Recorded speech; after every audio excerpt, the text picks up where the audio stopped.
сакала во еден дел на видеото да зборувам малку за тоа што е според мене претерано, а што е некако приватливо. Тоа е само моje лично мислење и мој личен увид. А да одиме со ред. Кога се прашувам зошто имаме толкова потреба да споделуваме толку често, толку детално своји приватни моменти, своји убави моменти, своји тешки моменти, каде сме биле, со кого сме биле, што сме правеле, што сме јаделе, што сме пиеле. Тоа ми отвора повеќе прашања. Дали споделуваме затоа што сакаме да го споделиме едноставно тоа, или пак бараме некаква поддршка, некакво одобрување, некаква потврда преку лајковите и коментарите на другите. Доколку не сме врзани за лајковите и коментарите и реакциите на другите, тоа некако ми е поразбирливо и во ред и сите сме луѓе и имаме потреби, желби и како еден вид забава, ако ни е поважно дали ќе добиеме лајкови коментари од тоа што сме го споделиле, мислам дека е време да се запрашаме што всушност бараме, додека ги споделуваме нашите приказни настани, среќни и тажни мигови на јавната сцена, односно на социјалните мрежи. Дали на тој начин се потврдува вредноста, значењето, дали сакаме да покажеме и докажеме нешто со тоа, дали сакаме другите да ги убедиме во тоа дека нашиот живот е богат, исполнет, ние сме успешни, го поминуваме животот патувајќи, обкружени со насмеани луѓе, од нашето семејство, па нашите пријатели, сите се среќни, сите се насмеани, се е прекрасно, што се разбира дека во реалниот живот не е така, или постојано сме средени, нашминкани, дотерани, наместени. Колку и да се обидуваме во таквите опуштени мигови на разни ручици, вечери, некои убави настани, спонтано да се сликаме, се разбира дека кога ќе се намести телефонот, апаратот, камерата, сите веднаш се местиме и зафаќаме некоја поза и внимаваме да не чвакаме тогаш, да не пиеме, да не бидеме зинати, да не бидеме загледани вамо или таму. Што значи дека не е тоа автентично, не е природно, не е спонтано. И многу често сведочам дури на таквите настани кога сликите се сликаат по неколку пати, па се прегледуваат, па се бара специјална дозвола, па се едитираат. Зошто го правиме сето тоа? Што бараме? Што очекуваме? Што сакаме да кажеме, да покажеме? Што сакаме да ни биде потврдено? И овде ми се јавува прашањето дали ги убедуваме другите, односно дали се покажуваме пред другите, или пак на тој начин се убедуваме себе си дека сме доволно успешни, доволно добри, дека имаме доволно финанси, економска моќ, семејната заедница ни е функционална, дека имаме многу пријатели, дека сме успешни во работата што работиме. Дали се убедуваме себе си или ги убедуваме другите? Или го правиме тоа од забава? Според мене има тука голема разлика и тоа се забележува, тоа се гледа. Колку и да мислиме ние дека не се забележува затоа што е тоа социјална мрежа и луѓето нема да знаат и нема да забележат. Според мене се тоа се гледа. Слични прашања ми се појавуваат и кога ги споделуваме нашите тешки моменти, нашите тажни моменти, тешки ситуации, настани, разни загуби, сепарации, нашата осаменост, нашата тага, нашата болка. И тоа особено во периодот додека се случува, додека уште е актуелна, додека е жива, додека трае, додека ја преживуваме. Јас знам дека на тој начин ќе ни биде можеби полесно, ќе споделиме со други луѓе, ќе добиеме некаква поддршка и тоа може да биде исцелително. Меѓутоа, може да не идеме и на негативни реакции, негативни коментари, да не наидеме на разбирање, да добиеме и некакви критики и совети кои што можеби не ни се применливи, кои што дополнително ќе ни фрустрираат, да се чувствуваме неразбрани во такви ситуации, што може да биде меч со две острици. И друго, зошто ни е потребна поддршка од 100, 200, 500 илјади луѓе кои што дел не сме ги виделе со години и дел од нив воопшто не ги познаваме? Зошто имаме потреба и во таквите ситуации да споделиме со луѓе кои не ги познаваме, со кои не комуницираме? Зошто ни значи таа нивна поддршка? Зошто споделувајќи со непознати луѓе ми станува некако полесно? Немам ја ништо против тоа, ставам и коментари на такви објави, ако така чувствувам. Меѓутоа, од друга страна, мислам дека е подобро да се споделуваат таквите приказни, да се зборува за тие настани, да се зборува за процесот низ кој сме поминале, откако сето тоа ќе го поминеме. можеме некого да инспирираме, да мотивираме, да дадеме совет ако некој побара, да му кажеме нашиот начин на кој ние сме се носеле со некоја дадена ситуација.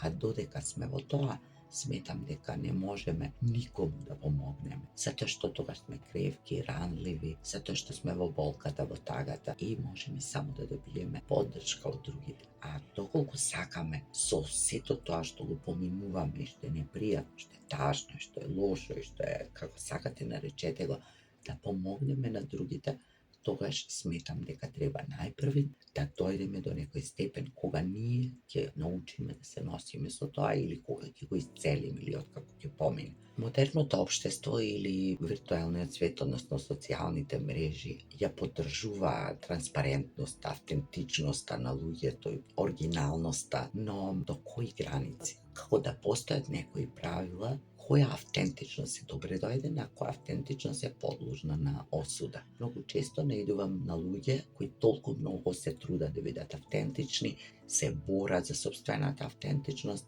а исто така се критички насочени кон други луѓе кои се поразлични од нив, а сепак се автентични. Тие некако двојни стандарди понекогаш ме збунуваат. Ако се бориме, односно ако се залагаме за транспарентност и автентичност, по секоја цена која треба да ни биде нас дозволена, тогаш треба истото да го бараме и за други. И тогаш не треба да ни пречи транспарентноста и автентичноста на другите, дури и кога не се согласуваме со тоа. Но што ќе се случи тогаш со сите оние граници на приватното, на оно што е лично, што е свое, што некако според мене треба да остане за себе. Дали на тој начин не губиме многу од својата приватност, од своите идентитети, од своите емоции? Јасно ми е дека кога ги споделуваме, ги разводенуваме, ни олеснува. И претераното споделување, претераното разводнување, според мене доведува до губење на чувството за реалност и на собствените идентитети и градење на некоја нова реалност во која, велам, со тек на време ќе почнеме да веруваме и градење на некои нови идентитети кои што воопшто не сме ние, затоа што, како што реков, кога ќе се вклучи камерата, колку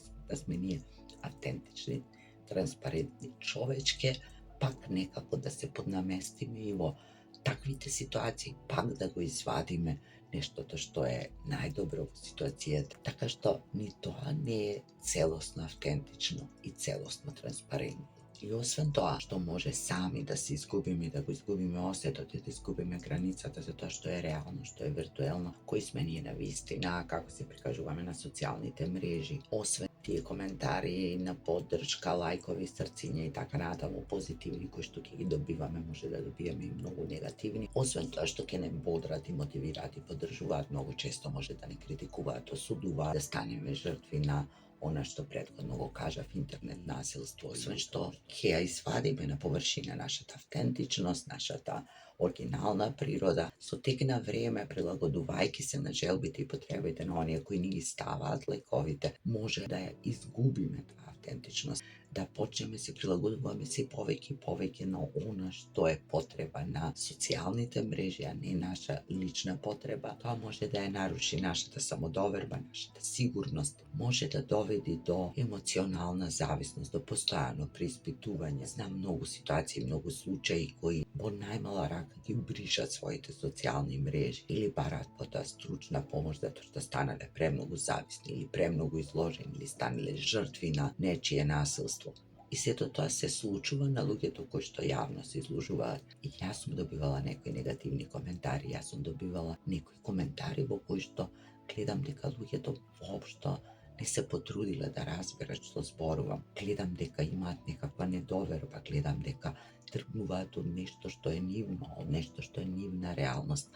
И во ред е тоа. И се обидувам или да ги игнорирам, или да им одговорам на љубезен начин и се надевам дека нема тоа често да се случува. Мојата содржина е можеби таква што не привлекува многу негативни коментари, но сепак не ми е пријатно и не сакам да влегувам во објаснувања, уште помалку во конфликти, затоа што сметам дека многу поинаку звучи тоа кога е напишано, отколку кога ќе седнеме вака и ќе го испоразговараме и како многу други луѓе што велат дека сите оние кои му ставаат негативни коментари, ако ги сретнат на улица, нема да имаат смелост да им го кажат тоа или барем нема да им го кажат на таков Значи, и кога сме во улога на оние што коментираат, навредуваат, дали тоа значи дека социјалните мрежи ни даваат некоја во негативен контекст храброст која немаме во секојдневниот живот, или го вадат она што го имаме во себе си, или пак на тој начин се чувствуваме некако појаки, посигурни, посмели. На крај излегуваме само агресивни, непријатни, невоспитани, некултурни, како сакате наречете го.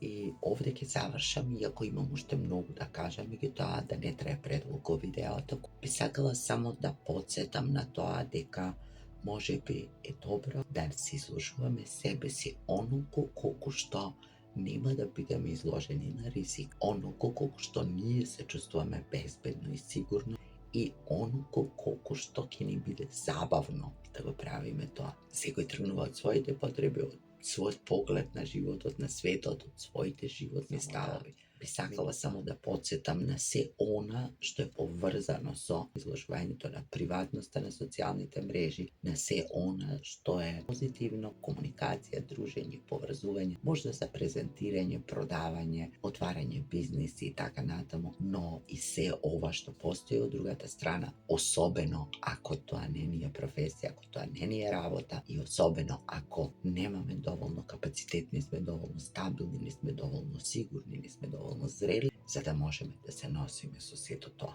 Во секој случај, мојот став, она што го кажаве на почетокот, јас лично не би сакал да споделувам премногу од својата приватност и некогаш ми е непријатно кога се соочувам со толку многу приватни информации за другите луѓе, особено кога споделуваме ние за некои други луѓе. Сметам дека на тој начин може да ги навредиме и да ги повредиме. Па пораката на ова видео нека биде да бидеме малку повнимателни и да се запрашаме дали сме го изгубиле чувството за реалност и докаде сме со границите на она што е приватно и јавно. Посакувам се најубаво. Погледнете ги и моите постери видеа, приклучете се на каналот, оставете коментар, стиснете лайк ако ви се допаѓа видеото. Споделете го некому ако мислите дека може да му користи. Се гледаме наскоро.